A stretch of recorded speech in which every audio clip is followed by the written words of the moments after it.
I'm going to speak to Trevor Harmer. Trevor, how are you today? Hi, Jim. I'm fine, thank you. Yourself? I'm doing good. It looks like there's a lot of bandwidth to be shared at this show, and we're all doing our best to share it. But I think the room, the uh, the audio is failing a little bit because I think the room is just so large and there's so much going on that it's being swallowed up by the room. But I'm going to ask you. Uh, you know, you're the head man at the Northwest Kit Car Owners Group, and you've got a stand there too. You're right next to the mini kits, are you not? We are, yeah. Mini kitchen next door to us. I Okay, that's I take and it you can hear me, okay? I can hear you fine. It's just somehow some of the other feeds have been failing a little bit. So tell us what you're doing there and what is the Northwest Kit Car Owners Group, if you don't mind. Yeah, of course. The Northwest Kit Car Owners Group was instilled in 2015. I used Hmm. to run and still run the Tiger Owners Club in the Northwest. Yeah, And what we found was that we had more and more members joining the group that didn't own Tigers. yeah.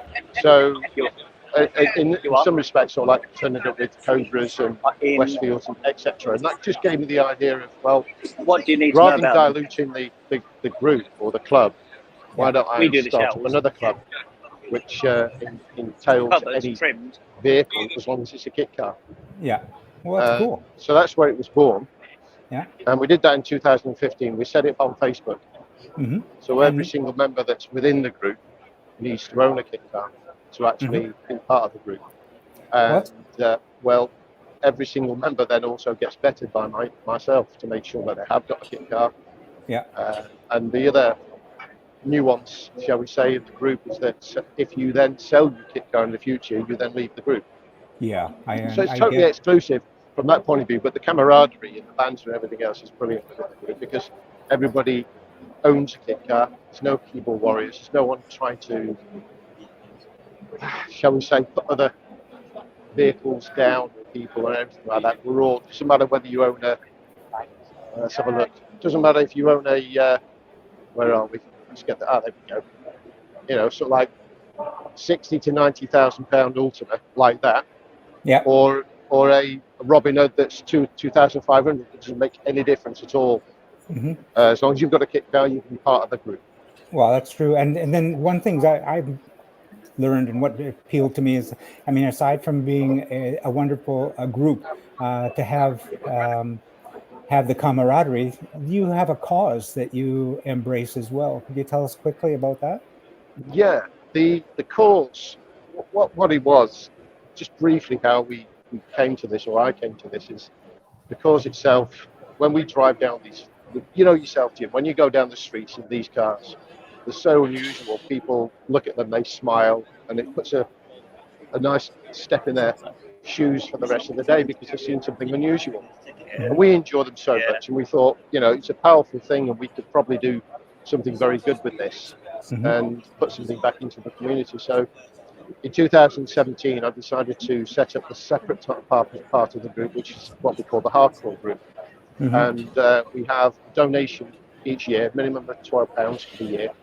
And that donation at the end of the year helps us to have a professional looking stand like this. Hmm. And after 12 months, we see how much money is in the bank, and then we donate that to a charity called Playhouse Hospice, which is Wow. a hospice for, you know, terminally ill children and their families to give them a little bit Wow. of respite.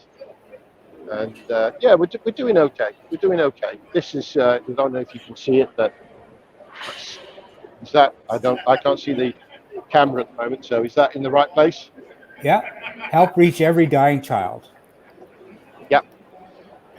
That's So brilliant. effectively, what it is it's only a small charity. It's not Hmm. huge, and they don't get many donations. So they're fairly local to me, and there's a link which I won't go into, but that's one of the reasons why I decided to put something back to them. And we've not done too bad. Over the last 4 years, we've donated £31,000 Wow. Good for you. to them. Yeah. So Wonderful. Making a difference every day. yeah, yeah, Yeah. yeah. it's a nice feeling because we get such enjoyment out of these, and you only get one life.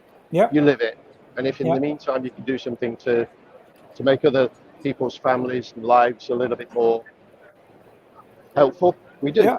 Yeah, and then you live it, and you live it large too, because aside from doing shows like this and stuff that you do with Seven Spot, which I really love, you do other things. You have a yearly trek overseas. Where is that you go? A yearly track overseas. Yeah, to So is that France. some sort of cryptic clue that I need to follow? To France. To France. Well, I don't know. Just bear with me a second. Let's see if I can actually see anything that might have some sort of relevance to what you're talking about. I'm not too sure What does it that is. say? I don't You've quite. got to I can't scroll quite get it. a Can't little quite bit, get it in the camera there, Jim. Let me but it just see if says, I can. I believe it says Le Mans. There we go. Yeah, June and through July. How wonderful! And that's a camping trip, is it not? It is. We do this biannually, and Mm-hmm. as you can see there, we did it in 22 and in 23. Yeah. And the reason being is because 23 was the 100th year anniversary. I don't know if you can see that. Yeah. Hopefully you can. I can't see the camera, you see, so. No, you're doing well. Thank you. But yeah, we have a stand there. We do a homage Mm-hmm. and go over for the whole week. We do a week in Normandy first, Mm-hmm.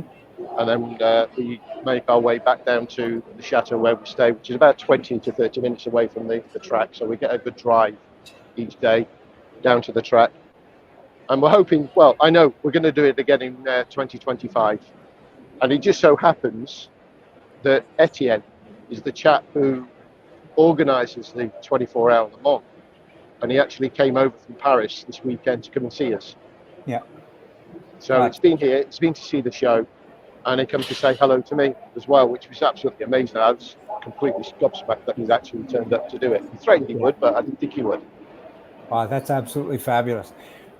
Well, my friend Trevor, I'm going to turn this over. I'm going to go over and see if we can get in touch with Jack. Now, he had a poor feed, but I'm going to go back to him if I may, and I'll put you into the background, and I'm going to bring in Jack Wood. Hello, Jack.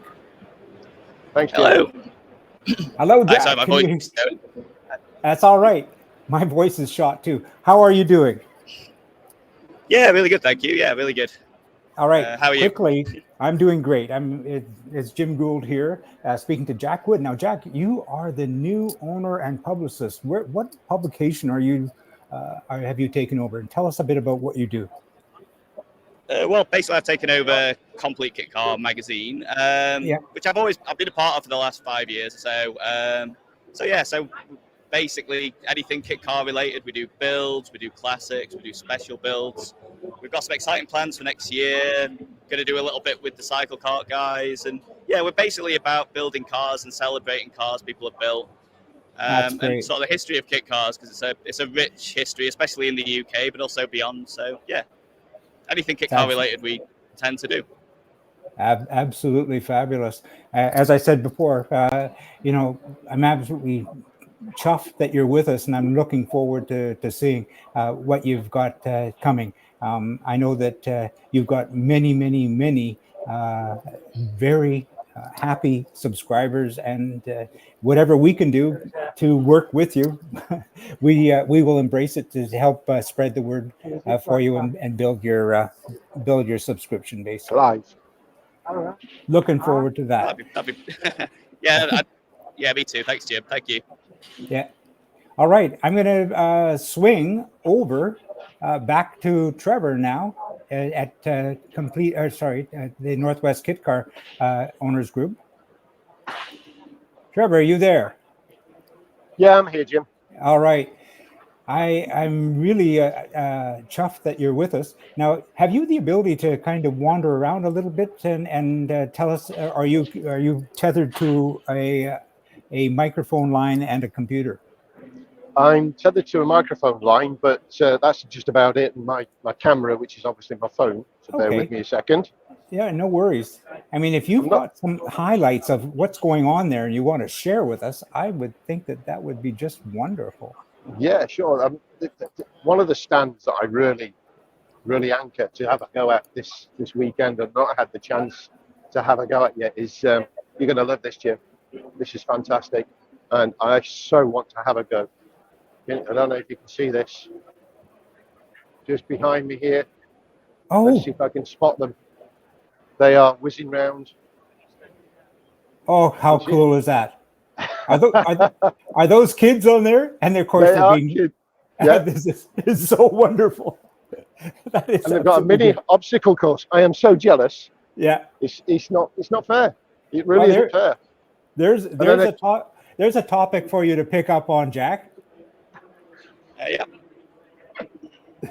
So what's that, Jim? Sorry, I wasn't paying attention for a second there. No, it's just, Trevor's taking us for a little bit of a walk around, and he's got the kids driving their little electric go-karts there. I hope you'll be taking a few pictures for your publication. Well, it's funny you should mention that, because I can actually see Trevor filming that right now. That's great. Those kids are. How great is that? Typically, I remember when my kids were about that age and we went into I have one of those. I built it for my boys. It's a toy lander.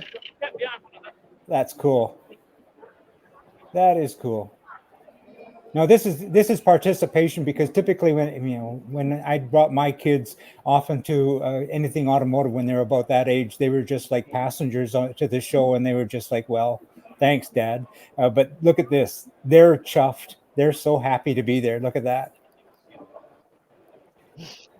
Trevor, can I ask you a question as the fly on the wall? That's good timing. Yeah, you go for it. Trevor, our association together has always been with regard to kit cars. Yeah. And this is a bit of a trip downstream from the stuff that we typically do. And I know with the Northwest Kit Car Owners Group and with Mini Kits, it is sort of a departure from what the classic car show has been doing. How is the response from the public to what you've got going on with the kit cars in this show? What has the feedback been like? Typically quite good. I won't say it's ecstatically brilliant, but we've been asked many questions, and a lot of people don't actually realize that we actually build these things. Yeah. They just come down, and a lot of people have said, oh, is this an original one? Is this an original Cobra? What's that? That's an Ultimate. Oh, right, okay. Can we buy one? And we just basically educate them exactly what kit cars are. And they just don't believe that they are kit cars. Yeah. It's very, very strange, but the feedback we're getting from the general public is very, very good, very positive. Oh, that's great. Hopefully we can open it up to more people, which is what we're trying to do, get more people interested in kit cars and what they can actually build in their own garage. And the reason I brought up the topic is, it's sort of like a retrospective look. Had we been doing this interview and put ourselves into the Wayback Machine, say 20 years ago, or maybe even a little bit further, the whole landscape of kit cars was a completely different thing. And now the younger kids are more about buying a vehicle, and then, as far as kits are concerned, applying a different, doing body over sort of kits as opposed to building kits. It's more popular for the younger crowd to do that sort of thing, as opposed to old blokes in the shed bashing away at midnight, making their neighbors quite crazed. But it's good to see that there's an educational process that's going on. I think you're right. Back in the day, kit cars had to be manipulated and fabricated to work. And we used to take pieces off many vehicles, not just one, and try and make that work as a new body, new shell, new chassis, etc. Nowadays, what tends to happen is there's not as much, shall we say, spanner work. There's not as much fabrication done. Most of it is done for them. Yeah. And with the advent of Cortinas, Escorts, Sierras, they're getting less and less available. What the manufacturers are now doing is trying to work towards a more modern car, which is usually the MX-5. A majority of the kit cars nowadays are literally buy the chassis, buy the bits, buy the suspension, joints and everything else, and then just swap everything over from an MX-5 onto the new chassis and body. And lo and behold, you've suddenly got a kit car which you can put on the road very cheaply. You get lots of fun out of it. But there's not as much fabrication going on as what they used to be all those years ago. And can I ask you, this is going to the Northwest Kit Car Owners Group as qualifications for joining. If, for instance, you had someone who had a body over existing car type conversion, if you will, kit conversion, would that help them qualify for membership? It depends, is the answer. What I would say is this. If there's enough modification within the vehicle, and you can clearly see that they've actually put some heart and soul and some sort of fabrication into it, then yes, that would qualify. If you was going to be really sticking to the rules, the rule would be, if it's gone through an IVA inspection, that it would qualify. But the thing is as well these days, coming back to the question you just mentioned, there's a lot of manufacturers now, there's about 3 now that are actually doing, as you say, over-body kits. You know, where, for instance, you can buy a BMW Z3. And then you can put an over-body kit on that, bonnet, boot, wings, keeping the same doors, changing the back end, and lo and behold, it becomes a Cobra. But you're using all the running gear and the body of the Z3. So, they're called Tribunes. So what they're doing is taking a brand new modern car, I'm not saying brand new, but they're taking a modern car and then changing the outer panels, but keeping the bare bones of the car in itself, the interiors and so on. But a lot of people, if you look at the Ferraris, for instance, the rebody Ferraris, it's very difficult to tell from a 1957 Ferrari than a rebody kit. So there is that on the market as well. And would that qualify?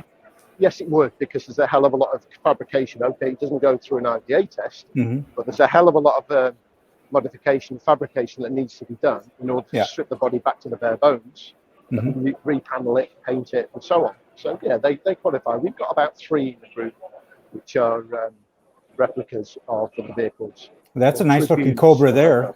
Look at that. That one, Millie. Yeah, she's nice. Yeah, she's my favourite. And QT at the moment is a little bit forlorn in the garage because she's been neglected for the last 18 months or so. But she'll be back on the road very shortly. Yeah, that's terrific. Now that Cobra that you've just shown there, I heard that Millie broke. I know. Go on, John. I can't hear you, John. You've broken up. I heard Millie broke down yesterday, which is got to be a first for a kit car to break down at a static show. Any opportunity to take the mick within this group is taken. So as soon as I open my bonnet to show the engine, what tends to happen is you get loads of people flocking around pointing fingers saying it's broken down. But basically what it was, I was here, I needed new HT leads. I don't know if you can see that. And I made the unfortunate error of changing the HT leads when everyone else was around me. So yeah, every opportunity they had to point fingers was taken. But you know, you reap what you sow. It is a brilliant job you did there. I'm just the reason I brought you back to your own car is I mean we just had a nice conversation about people qualifying with their kit cars. Perhaps you can just take a moment to tell us about that particular car and how it presented itself to you when you first got it, and some of the things that you had to, or you didn't have to do, but you did do, both cosmetically and mechanically, to have it presenting as beautifully as it now does. Yeah, when I was going to say as well, can you show us the centre boss on the steering wheel? Because that was a Westfield one. That I don't know if again I can't see the camera, so I'm hoping that I'm just. Do you remember a show, Jim? I don't know if you got this over in Canada. It's a show called The Golden Shot back in the 70s, early 80s. Up a bit, down a bit, right a bit with the camera. You remember that show? Did you ever have it over in Canada? I have to tell you, I don't have much of an entertainment gene, so I don't really remember. But look at that. It's AC. What is that? AC Cobra. But John, you ready for this? Go on. Ah, there we go. I can see it. Can you see it? Yeah, well, I did see it. It said Westfield right there. Yeah. There's the box. Trying to get the camera right. Crikey. Come on, help me out here. I can't see the camera. Up, down, left, right. Come on. Yeah, just to your left. Just to your left. There you go. And down a bit. Down a bit. There you go. Perfect. Down a bit. Yeah, that's it. Right there. There we go. Yeah, so it's there in spirit. Mm-hmm. So there we are. And there's Teddy there as well. Wait, you stop pointing the fingers. I'm nowhere near it. So what did we do? Right. Okay. Well, the story behind it is Mike Shepherd bought the car. I went down to Hertfordshire with him about 6 years ago, and it was a barn find. The guy was he basically rebuilt the engine, rebuilt the gearbox, and it was a running chassis, a rolling chassis, I should say. And Mike bought it. I went down with him 6 years ago to collect it, and of course I was green with envy. He got it for a very good price, and then he spent 2.5 years stuck putting the brake pipes together, doing all the brake shoes, doing the steering column, etc., putting the headers on. And because Mike's already got a Cobra, he was buying this to do it up and sell it on. So with me going down and picking it up, like I say, I was green with envy. I never thought I'd actually own one. And about just about 2.5 years ago now, he rang me up and said, Trevor, said, do you mind if I put this up for sale on the group? I went, what? Yeah, I've lost my mojo a little bit. I went, okay, well, he said, you wouldn't want it, would you? And of course, I couldn't believe that he was actually selling it in the first place. But yeah, of course, I jumped at the chance. And so I bought the vehicle off him as a rolling chassis. The engine wasn't running as yet because none of the wiring had been done. Well, Mike had done some of the wiring. But then what I did is when I actually got the car myself, I got all the wiring redone by a guy in the group called Frosty. He's an absolute genius with the wiring. And he made a complete loom for me. I then took the task of doing all the bodywork. Yes, and I remember this is what I was getting at. I mean, your forte, if you don't mind me just adding, is cosmetics. It goes along with what you do for a living, and the work that you did on those the wheel wells, and it's brilliant, and it's just gorgeous. Do you know what? I used to do this for a living when I was much younger. Yeah. And it just brought back so many memories, the smells of using the materials and everything else. And yeah, I just wanted to see that if I could still do it. Yeah. And, getting the gaps correct and everything else. It was just, I was in my element, Jim.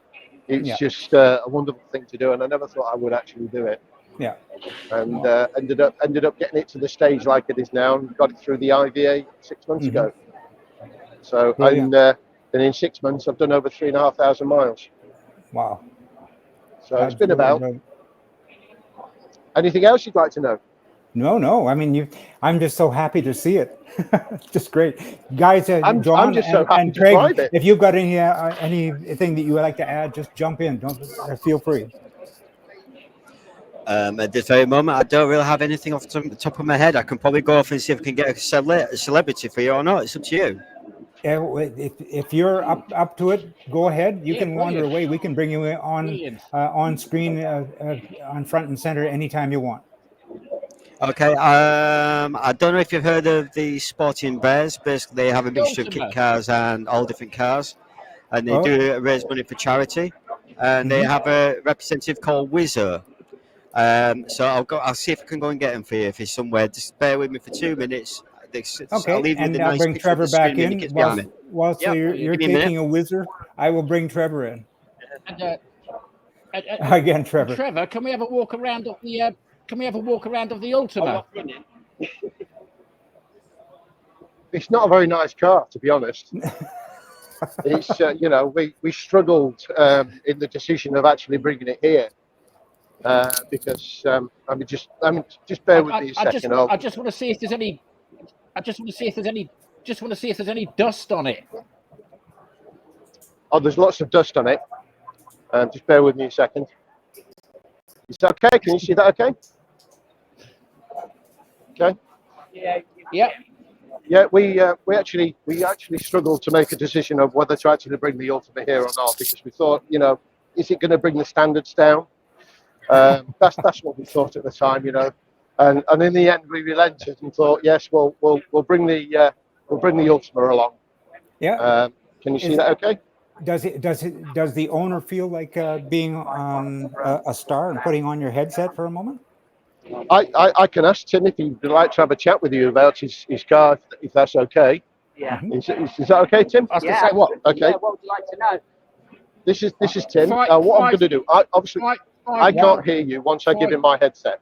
Yeah, but I can chat to him, and you can hold the chat to camera. him. Yeah, there we go.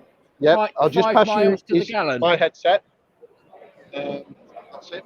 They're a bit warm. Hello there. Greetings, Tim. It's Hi, Jim here in Vancouver, British Hi, Columbia, chatting to you live from 7 Spot Studios, basically in the basement of my house. But greetings, and thank you for doing this with us. I've seen your car a few times before on the Northwest Kit Car Group. Could you just tell us a bit about it? Yeah, it's got a small block Chevy in it. It was a 5.7 out of a 4-bit Stingray, but now it's a 6.3 stroker, and it's putting out 630 brake horsepower at the wheels. Wow. So it's going to rain tomorrow on the way home, so it might be a bit exciting on the way home. Yeah. But, modulate the right foot. Hey, that's quite difficult to do on this car, to be honest with you. Yeah. But with this show, it's a great show. There's a lot of great cars here, but our stand has really been inundated with a lot of people because we've got the GT40, Ultima, and Trevor's Cobra as well. Yeah. So we're getting a lot of football through here, and what a fantastic show. Absolutely fabulous. Can I ask you about your car? I mean, we talked at length with Trevor about how he came into being the owner of his Cobra, and I always find it interesting. I mean, it's some people are builders and some people are buyers. How did you come by your car? Well, I bought this. It was already built, but it was in a really bad way about 3.5 years ago, and so I virtually took it apart and rebuilt it in the condition it's in now. So, but I didn't build it from scratch. It was built in 2004. It was registered in 2007, and I bought it off a guy that sadly neglected it. But got it to the condition it's in now, and I've done that with my Westfield as well. I haven't built any kit cars from scratch, but you don't mind. Well have done. You don't mind tearing them apart and rebuilding them. No, I love that. And literally I tear them apart and rebuild them in a different way. Of course you do. And I'm quite meticulous about it. And I really enjoyed doing this one, to be honest with you. Okay, here comes the big why question. Because I always like, when I do these interviews, I like to find out a bit about what motivates you. Why did you choose a kit car? I used to have motorcycles. I felt I was getting a bit old for it, and I loved the working on them. And motorcycles are relatively small compared to a kit car. And I hadn't had kit cars until about 7 years ago. And then but I wanted something I could work on because that's the part I really like. And so I looked into it, and the first kit car I had was a Westfield. And just fantastic because they're so different. You think they're all the same, but then you realise they're all unique, and it's fantastic to have a unique car. Some of them look the same, they look similar, but they're all unique. They're all unique in their own way, and people put their own stamp on them, what they want. So, and that's what I've done with this. You know, some people say, "Oh, why you put Martini stripes on it? They're snickers." I like it. You drive to Le Mans. It's a bit exciting, you know. So, yeah. Yeah, and this didn't have a wing on the back of this one either. So I put this wing on the back. Can you see the wing there, Trevor? Yeah. So we put a wing on the back, and that keeps the wheels on the ground. To be honest with you. Terrific. So and this wing come from Canada. Oh, really? Yeah, because a new one from this country, it's a lot of money to buy a new wing because they have to make them for you because it's the slightly older version, the original version. And there was a guy in Canada that races them, and he's got a new massive wing. And on the Ultima Club site, I put on there, you know, I wanted to buy a wing, one of the original wings. And this guy said, I got one in my basement. And from Canada, you know, he posted it to me. How wonderful is that? So this has come from Canada, this actual wing on the back here. That's terrific. You know, they're made in Leicestershire, down the road from here. But this wing's come from Canada. Perfect. Yeah. 5 hours of walking. Yeah. Amazing. This is the thing that strikes me is as well. It looks really busy. There's a lot of footfall. It is. John, it's incredibly It's not busy. stopped for 3 days. Oh, we're at the MEV stand? We are, yeah. Stuart Much is sat over there at the moment. So if you want, I can try and interrupt Stuart. Oh, he'll be running off stage as soon as he hears that we're coming. Okay, it's Jim live, 7 spot. Would you like to have a chat? Okay, what I'm going to do is I'm going to pass over the headset. Yeah. Stuart, no, I can't hear you, but Stuart no will be worries. able to hear you in a few minutes. Hi, Stuart. Thank you for being with us at 7 spot. We're crashing your party. How is it going? Very well. It's good. I asked this to Trevor previously. I mean, this is part of the journey of kit cars, isn't it? Because the classic motor show is what it is. But now that kits are involved, do you mind if I ask what the response has been at your stand? Very busy. With constant stream of people through the day, today and today. Very well received, including the new RX version. It's something that people haven't seen, and they're now looking at it going, well, this is that's a great. new thing for the Rotary. Let's do it. Yeah, it is great. And I got to say, I've always loved what you are doing specifically. But I'm always, and I think I just asked it previously, but it's interesting. You know, the car show is huge, and it's got a lot of cars and a lot of cars that are custom cars. But when you have this audience coming to look at it, and you explain to them that it's a kit car, what is the general feedback from the people? Do they ask you what a kit car is, or how does it work? No. I think the whole kit car industry from back in the day when it was the Lotus 7 style, when Colin Chapman came out with, because that's such a classic car, a lot of people understand the kit car industry because of that, and that sort of opened the doors to people seeing and understanding what different vehicles are and how different vehicles are used. So yeah, they know what a kit car is. They know the concept behind it, that it's not just a car they can pick up and drive. They've got to get involved and make it themselves. And there's definitely that enjoyment that you can see their eyes light up and they say, wow, I've got to build this. Brilliant, I'm up for that, we'll do that. Well, and yours, the one thing about the MEV is it's a wonderful conversion, because you can take the basic exoskeleton that you provide and just basically, I'm not going to say easily, but in traditional kit building form, you'd have to disembowel a car and then rebuild it. Whereas the production technique that you have is a bit different. Maybe you can just take a moment for those people who may not know, explain, what you do with a Mazda MX-5 and how the MEV process works. So yeah, the way the Exocet is constructed is, and it's quite a good selling point with people that know the Mazda MX-5 anyway, They may have owned one in the past. They may own one currently, so they know what the Mazda MX-5 is. When you say to them, you're taking the body off the monocoque chassis, lifting the body off, you're putting our space frame chassis onto it. They understand that you're keeping all the best bits that Mazda has spent millions and millions of pounds designing, just doing the old Colin Chapman route of adding lightness. Yeah. And once you can do that, you keep the original subframes, the original wishbones. You're keeping all the technology that Mazda have developed.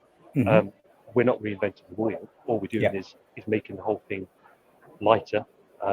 So with that, you get performance, you get the handling, and just something that looks a little bit different as well.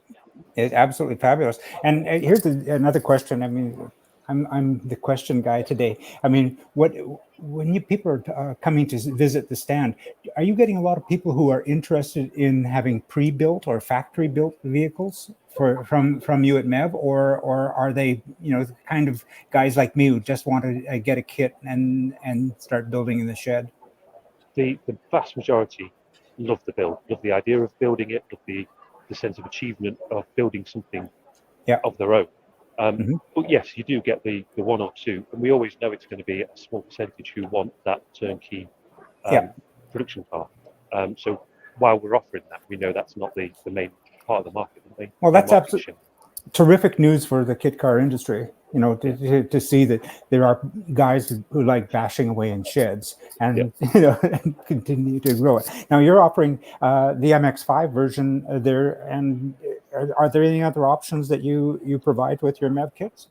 Yes, so we've this year we've released the RX-8 donor version, which is the orange and green one, the old 787B livery. Yeah, exactly the Trevor, same do you mind wandering over there? Yeah, that's great. You just point Trevor over in that direction. Yeah, okay, continue.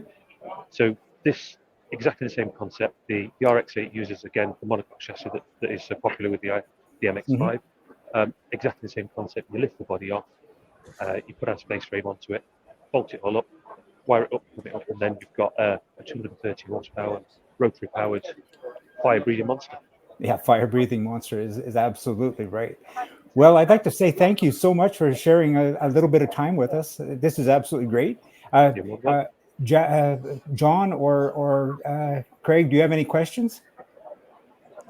No, I'm very, very intrigued at the moment. I'm listening to everything, so I'll probably pop up there very shortly. If not, I'll be there tomorrow. Perfect. Fantastic. All right. Thanks again. No problem at all. Thanks, sir. All right. Now Trevor gets his headset back. Now he's figuring out how he can put it on. Well, you saw how I put it on. I got my headphones back. Welcome back, Trevor. Welcome back. Right. Okay. So here we are. XCS.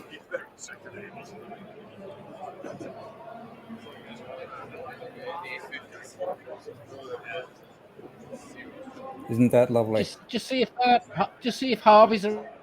Yeah, no, he's over there to the right. He's over there to the right. Probably hiding. Harvey, who are you talking to? I can find out if he's hiding or not. Let me just see if I can see him at all. There he is. Where is he? Just to the right. See him. Just to the right. No. Can you see him now? No. Yeah. Yeah. Okay. Would you like to have a quick chat with Jim? Come on. I'll just pass you over. Probably a bit warm. No. Hi, Harvey. It's Jim Gould again at 7 Spot. No earbuds this time. Hi, Harvey. You all right? You okay? How's it going at the stand? Very busy. Very busy. You sound like you need a glass of water or maybe some sort of a lozenge to help you. About a glass of water. There you go. Well, thank you so much for sharing some time with us. You know that we're big fans of XCS, as you know. It's just absolutely fabulous that you're doing this with us. Can I ask you a question? I've been asking some of the other kit car manufacturers. Typically, the Classic Motor Show is about classic cars. How has the public been responding to kit cars, in your opinion? I don't think they just don't say anything. They like what we do. They don't come up and say, "Oh, it's not a classic," or it's not a true classic car. Yeah. They just ask, they're sort of overwhelmed by all the engineering, really. Yeah, and I guess what leads me to, or why I preamble that is back in the day, there's blokes like you and me would be bashing away in sheds building a kit car. But it seems to me a lot of the younger crowd now are into doing conversions and body kits and that sort of thing. And are you finding there's a good response to the idea of bashing away in the shed with an XCS kit? Yeah. Don't get me wrong. I mean, we've got two sort of markets really. We've got the older gent that's retired, that they go for the Cobra. Yeah. And the younger guys, they go for the Diachi. Yeah. Which is our 7S. Yeah. Car. Yeah. But yeah, it's a mixed age gap. Well, it's absolutely fabulous, and I guess what we were chatting about earlier, because we're all seven heads, is you've got your K20 K24 all-wheel drive 7 there. Yeah, that's the one behind. That's the 1,000 horsepower. Absolutely fabulous. We haven't got the 1,000 horsepower one with us at the minute. Yeah, we haven't got that one with us. This is the latest Honda Civic engine, the K20, with the Director head turbo. Yeah. So this one's a stock engine. This is in our four-wheel drive chassis, and this is running standard engine, mapped is 400 horsepower. Wow, that's nice. What gearbox? Sadef gearbox? No, this one's on an Escort Cosworth. Okay, and keep the cost down basically. Yeah, we know they're good. We know they're good for 450 horsepower. So, like I say, it keeps the cost down and it's more achievable for the general public. Yeah, I am absolutely amazed you've got that underneath the bonnet. It does fit because we've got a big scoop. Yeah. Yeah. And tell us about the different. Is that? Yeah. So we run a Didion rear. Yeah. But we've gone away from the AR. Yeah. So we now run 4 trailing arms and a Watts linkage. Yeah. At the back of the beam with adjustable roll center, so you can set the car up how you want it to handle. Absolutely brilliant. Cameras in shop. And we've also gone away from all this flat top roll cages. So if you notice, all these tubes, they're all rolled. Yeah. Now this is integral to the chassis, isn't it? It makes it a lot stronger. Yeah, I saw they're not that flat. in your videos. It looks absolutely brilliant. Yeah. And it's all internal into the chassis. Yeah. So it's not a bolt-on cage. Yeah. Where a lot of them are. I just wanted to get away from the that. Chassis. Yeah. Absolutely brilliant. As always, Harvey, thank you so much for sharing a little bit of time with us. What you've got going at XCS is absolutely fabulous. We're getting there now. Yeah. But keep an eye on us for next year. Beginning of the year, we'll be doing all the big builds. Fabulous. We're also doing a 4-wheel drive Cobra for next year as well. A 4-wheel drive Cobra. Yeah. Wow. So we've 4-wheel drive Cobra. Wow. Yeah, we've got an engine coming within the next couple of weeks from Nelson Race Engine in America. We've got Sadef gearbox, Sadef diffs. So we're going to be 1,300 horsepower 4-wheel drive Cobra. Is that going to be on the long wheelbase as well, or is it just going to be on the one? We are going to stretch it a bit. Yeah. Yeah, it's Sadef sequential gearbox. Wow. The gearbox alone was £37,000. It's going to be high money car, but engine was $38,000. Yeah. But we're not messing about. We're here to prove to people that we've got the backing and we've got the engineering skills. No kidding. You set the bar, Harvey. Awesome. This is what we like about XCS. You're always pushing the boundaries. Yeah. You're always pushing the boundaries, and we love it. Development is now, for the last 4 years, all we've been developing the cars and the chassis. So we've got no donor parts anymore. Yeah.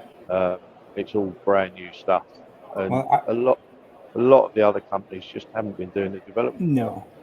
Well, I'll tell you what you're leaning on right there. Just Yeah. intrigues me with the fact that you've got the roll cages integral to the chassis is brilliant. Yeah. Absolutely brilliant.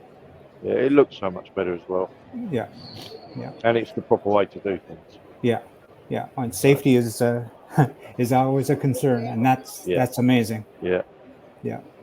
Harvey, Cool. thanks a lot again. Jim, nice speaking to you. Thank you. Cheers. Thank you, Harvey. All right. Take care. Cheers. You Bye. bet. Bye now. Yeah. Hi guys, I've got Alistair Courtney from the Midas Harvey. Club who wishes to have a chat with you, so I'll just pass you over. All right.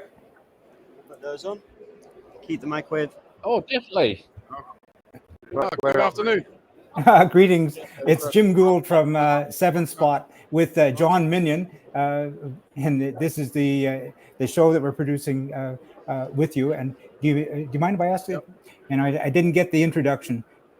May I Well ask? done. We've been live for an hour and a half at the moment. He's just talking to someone from Sporting Bears. Oh, Okay. I have to change hands. Sporting Bears. How does that work? All right. It's quite good actually. It's where we got our art. Well, I got Okay, my I'm going to idea turn from that the microphone off Domestic there for a Dynasty, sec. but- There we go. Good afternoon. Yeah. Hi, Hello, it's yes, Jim we're on Gould. the. Yep.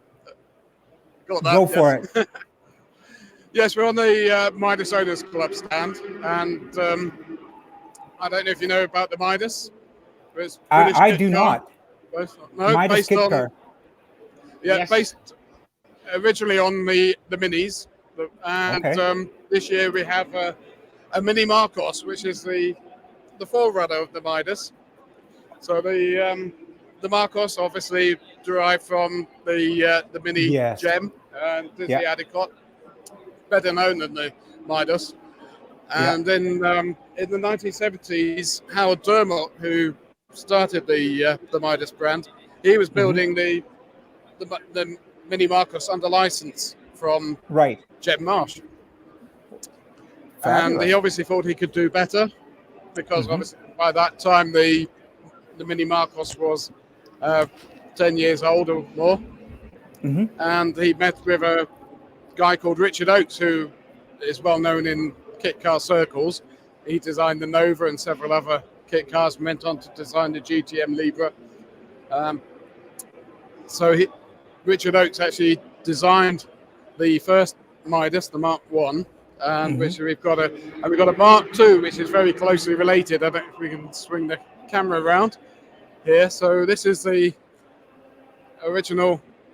Well, this is the Mark II, which Midas mini based. I see the Mark II. It looks brilliant. Yeah, like the mini Marcos, it's a composite monocoque.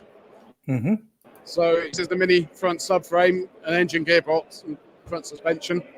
And then it's all GRP, and to get to what many owners would recognise as they call a beam rear axle, which is actually independent suspension, but it's a simplified subframe at the back.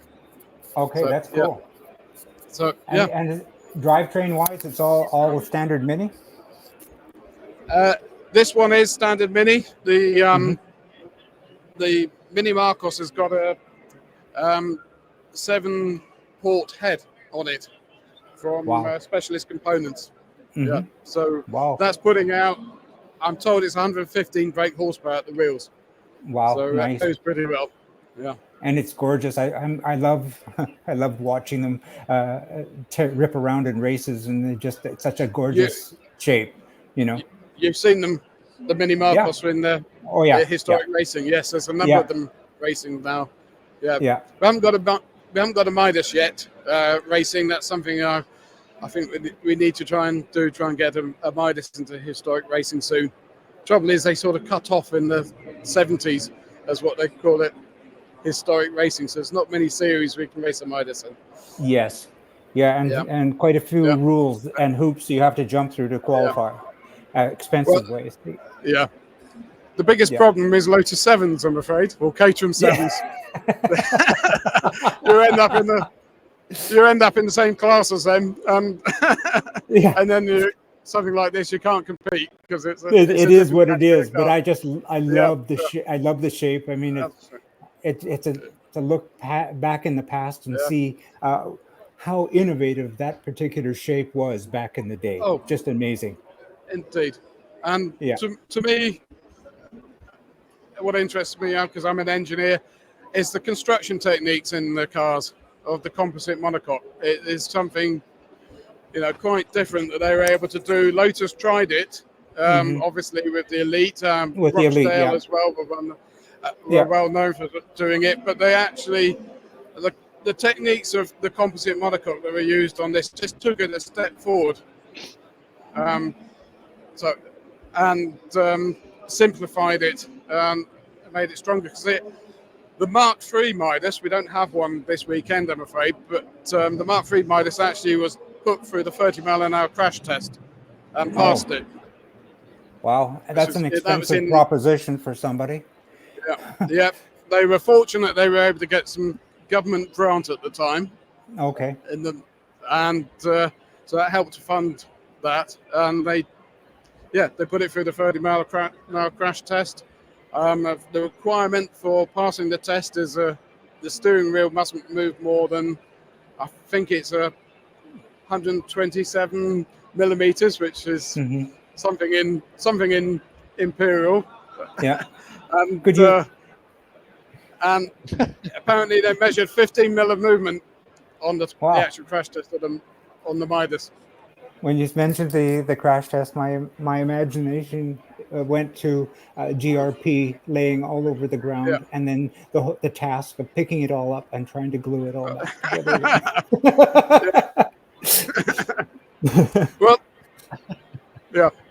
Well, the technology is that they build the cars. The design of the monocoque is a series of boxes. So that at the front end, you've got the front bumper. Yeah. That's going to crumple up. Then the next section, you into the front nose cone area. That's slightly thicker fiberglass, so that crumbles up next. And then you get into the rear arches. They've made a thicker laminate again, so that's stronger again. And so effectively, with the 30-mile-an-hour crash test, it actually crumpled up to where the wheels were. Yeah. So it was only the front nose cone area in front of the engine that was damaged. Yeah. Well, it's absolutely fabulous. Would you mind terribly just if we could point over to your exhibition one, the original, and just take us for a quick peek around it? Both of them. The Mark II. Yeah. Oh, well, let's start off with the Mini Marcos, which is the older vehicle. Yeah. This is actually predates the Howard Dermott. Howard Dermott being the Midas founder. This is an original Gem Marsh made in Westbury, Wiltshire. And the owners restored it and has fitted the cameraman can pan to. This is a 7-port head by Specialist Components with their fuel injection system. The Marcos as well, very successful in racing. Back in the day. Yes, indeed. Famously, they ran several years at Le Mans. I think the first time they ran at Le Mans, they won their class. That car is currently being rebuilt in Holland. So yes, famous for that. Also famous in this country, there is a dinky toy, which is a model car. A dinky toy of the Mini Marcos. So that's why there's so many people recognize the Mini Marcos, because they had the dinky toy. Yeah, absolutely fabulous. I just love the shape. I can't tell you. So intrigued by that particular shape. Yeah. Yeah, we'll just pan back, let you have a good view of that. Yeah. Isn't that amazing? Yeah. Just imagine the work that was put into design so they could eliminate drag with that shape. Yeah, definitely. I'm told that the guy who designed it, Dizzy Adcock, was working down at Weybridge near to the British Aerospace factory at the time. So whether he had any friends who are aerodynamicists, I don't know, but certainly it's been influenced by the aerodynamics more than anything else. Yeah. Yeah. A Mini Marcos, of course, referring back to Frank Costin as well. Frank Costin, yes. Yeah. Well, he didn't actually have any input in this. Obviously, by then he had left Marcos and was building some of his own badge cars, like the Costin. Yeah. So we pan on to the let's go on to the Mark II. Sounds great. Mark II, yeah. Yeah. So this one is it's quite a unique car because it was actually an unstarted kit for 30 years. So the original owner bought it from the Midas factory, put it in his garage, and bought various bits over the time, but didn't get around to actually putting spanner to the car. Wow. And then, and I guess, I imagine after 30 years of probably of his wife nagging, he finally got around to selling it. and the current owner, so the current owner bought it in 2013. He spent 10 years putting it together, and so it's actually ready to be registered, completely built. It's been MOT tested, so it's now just sorting out the niceties of doing the paperwork, getting a registration onto it. So that's gone through IVA. That's gone through IVA, yes? No, because it was sold in 1983, and we can show that it was in 1983. Okay. It predates IVA and SVA. So any kit car predating 99, they can't retrospectively legislate.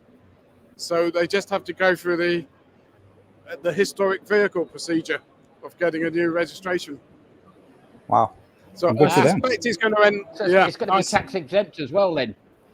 It will be tax exempt, I think. Tax exempt as well. Yep. Well, next year it will be because it will be treated as a 1983 car. So yeah. But wow. But yes, this was as I said, the Mark I and Mark II coupes were started by Richard Oakes.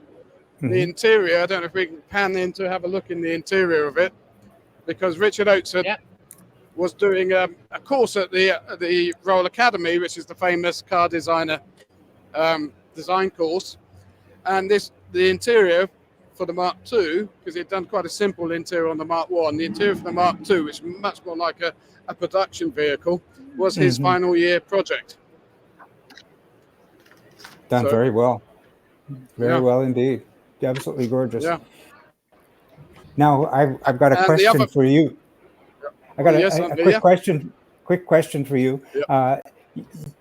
You're with the Midas, and I'm speaking to you from Vancouver, Canada, and quite candidly, we do not have the Midas touch over here. Can you identify yourself and what your group is and how people can get in touch with you? Yeah. Well, my name is Alistair Courtney. I actually own a small company called Midas Automotive, because we bought the assets of Midas cars, the last Midas cars that went bust about 20 years ago. So I own the molds, and I could supply a complete body shell if required, but mainly it's spare parts these days to keep the existing cars on the road. And I work closely with the Midas Owners Club, which is why we're here on the Midas Owners Club stand today. Perfect. And how does one go about finding Alistair at Midas? For the easiest way to contact me directly would be sales@midascars.co.uk. Absolutely perfect. That's what I was hoping to get to. Yeah. And if you want to find out about the Owners Club, there's a Owners Club website, which is Midas ownersclub.co.uk. So that's the way to get in contact with us and find out more about the cars. Perfect. Alistair, I just want to say thank you. For me, it's been very educational. I did not know anything about the Mark II. Even about the Marcos, but not the Gen 2. Absolutely fabulous. Thank you. Okay. Well, thank you, Alistair. Thank you so much. Thank you. Yeah. Okay. Guess who's coming back into the scene? It's the Roving Reporter.